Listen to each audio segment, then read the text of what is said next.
this afternoon, I would like to introduce you to a character.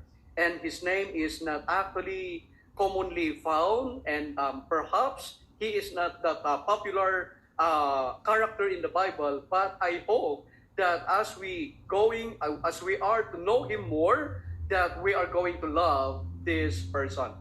And I would like to entitle this message, The Unsung Hero. Amen?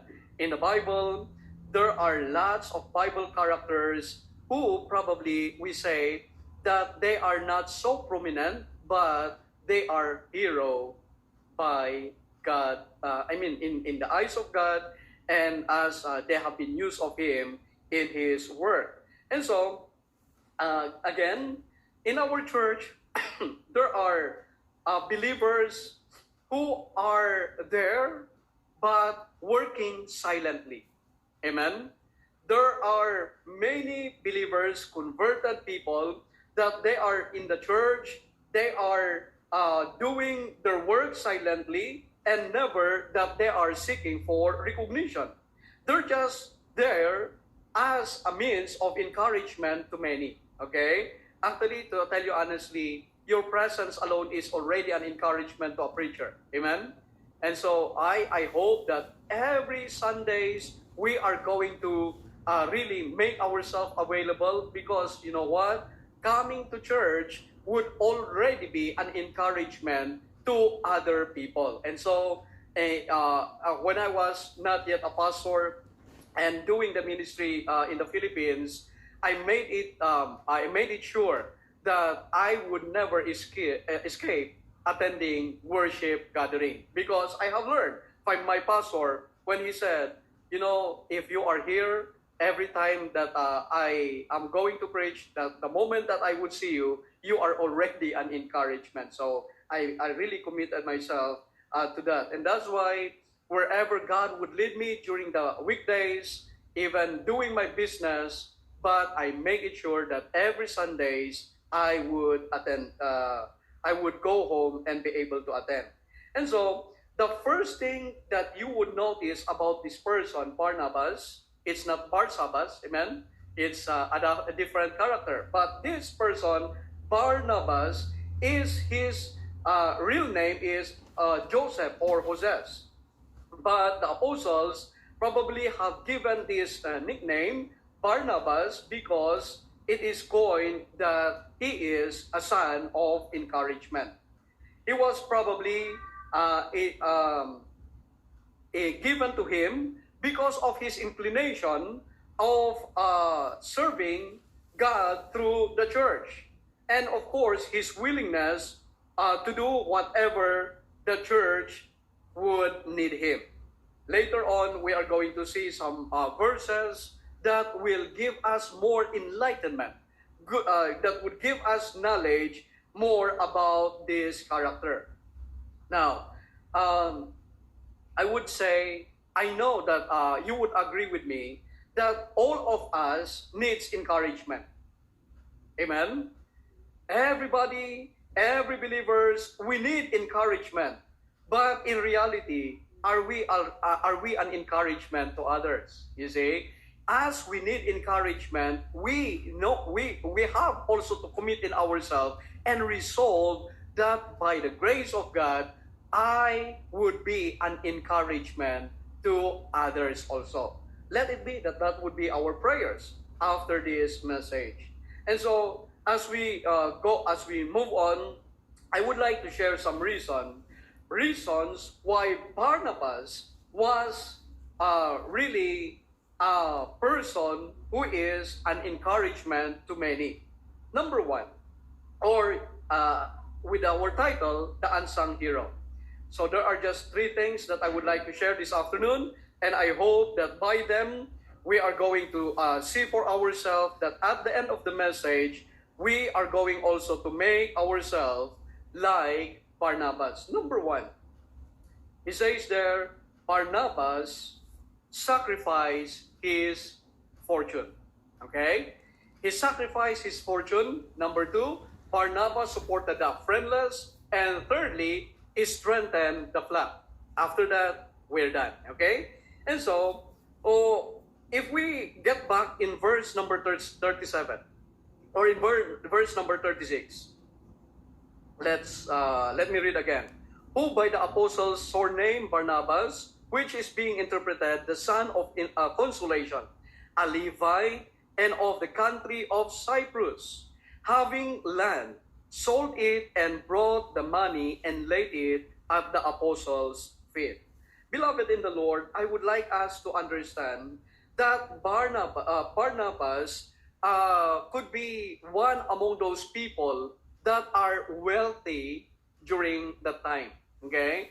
I have been trying to search about Cyprus. Okay?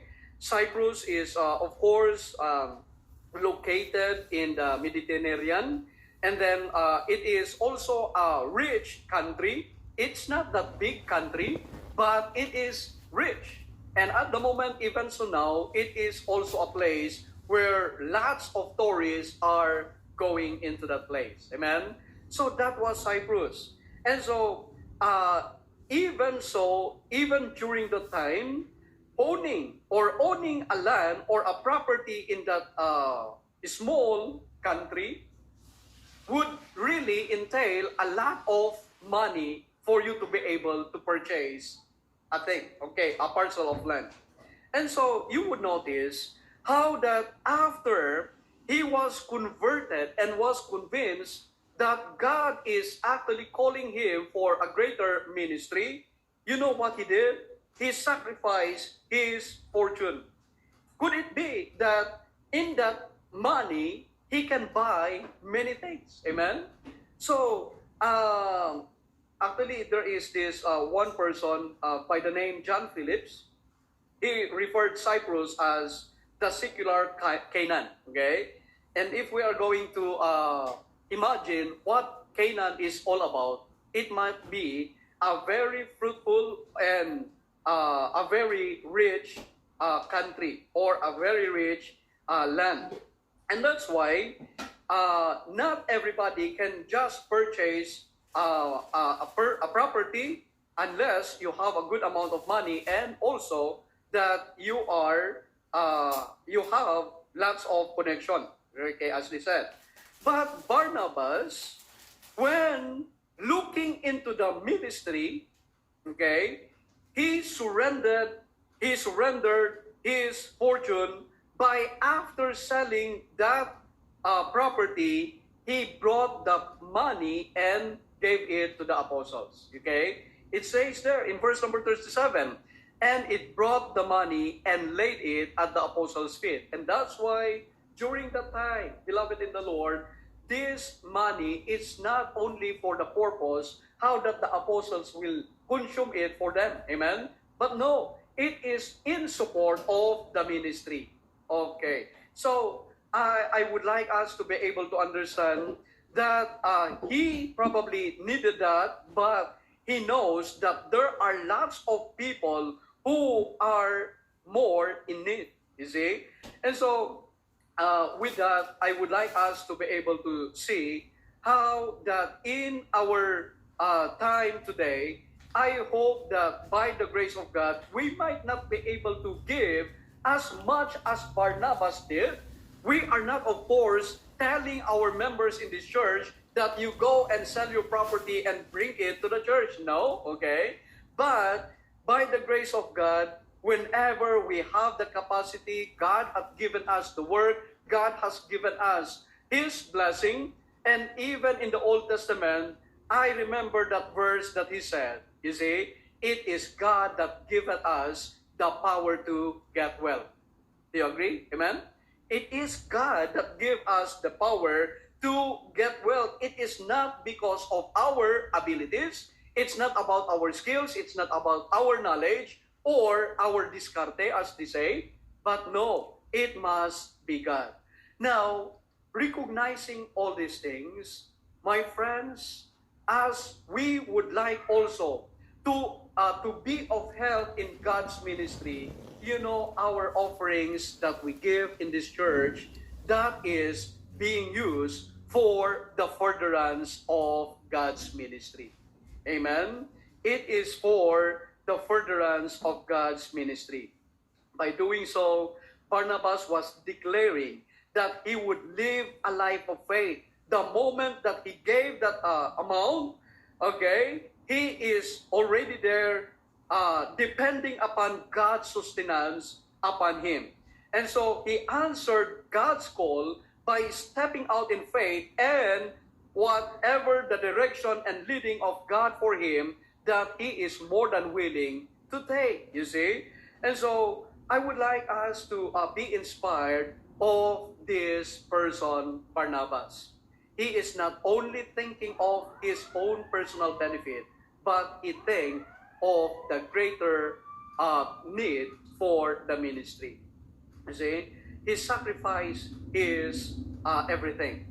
Now, to tell you honestly, there is this one pastor, when he learned that I have decided to leave my ministry back home, okay, and committed myself into mission work, he said to me, "Why are you leaving your paradise?" That is his term, okay? Because to tell you honestly, it might not be a very big ministry, the one I am handling in Camp 6, you see. It is a small town, okay? Barangay to that. But I am so much privileged that in that small community, they learn to love the ministry. Amen? People are not rich, you see. Those people are just some are doing carpentry jobs. Other people, the women, are but selling shoes or even do the gardening. And among all men, probably they are doing the private mining. I tell you, it is a small community, but they love the Lord and they love the ministry. You know, in the small church attended by about 50 people, we are, at least every month, as of today, the offering increased up to more than 100,000 with meager people. Majority of them are young people. It is not that big, but it is good enough to support the minister. Amen? But to tell you honestly, I learned to love these people also. And that's why he is, it seems that he is right. Why are you leaving your paradise, your comfort zone, but for the greater work of the ministry? And so, yes, during the time, I am also involved in my political career. Before I became a pastor, I am already engaged in my political, in the barangay, and I have known that if I am going to continue, I would say there is a greater possibility that I would rise in that intention. But God has a better purpose, and I tell you, beloved in the Lord, I would never be. Should I say, I would never regret my decision of following God's leading. Amen? Coming over to this place is really a hard decision for me and family, but by the grace of God, I know that it is His plan. Amen? And so, just like the saying, I would say, people who seeks to follow God, I don't know with you, but if God is calling you, you might be sacrificing something. Like Barnabas, there must be something that you are going to sacrifice, but to tell you honestly, I know in my heart that God will return even 100-fold. Amen? And so just this first portion, it could be that in our human thinking, he lost his fortune, but in God's eyes, God have given him more. Amen? So secondly,